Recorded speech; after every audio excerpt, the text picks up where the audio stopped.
tahay daawadayaal maanta magaalada Muqdisho waxaa soo gaaray fanaanka caanka ah ee Soomaaliyeed xidiga Muqdisho fanaan Dayax Nuur oo muddooyinkii ugu dambeeyay ku sugnaa magaalada Hargeisa. Dayax waxa uu yimid Muqdisho bal Dayax waxaan ku leenahay ku soo dhawaad gurigaagii dalkaagii iyo dadkaagii. Thank you very much. Waan salaam dhamaan ummadda Soomaaliyeed meel kasta oo adduunka ka joogtaan. waa ku mahadsantahay walaalka Ismaaciil say soo dhaweysay adiga dhalinyaradeyda kaamiraamaanadeeda khaaska ah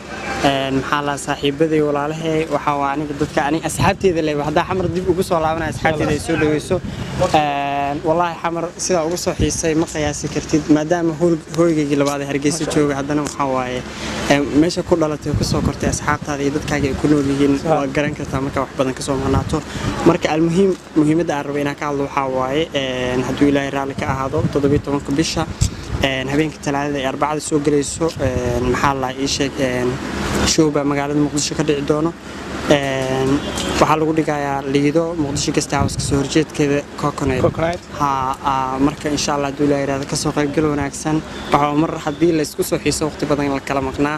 soo galootigina haddii la iska soo galo wax xun waayeen ku dhaay marka waxa waa showgii iyo wixii hoosheeda hal wato waa ka saamarka Muqdisho cadeey Allah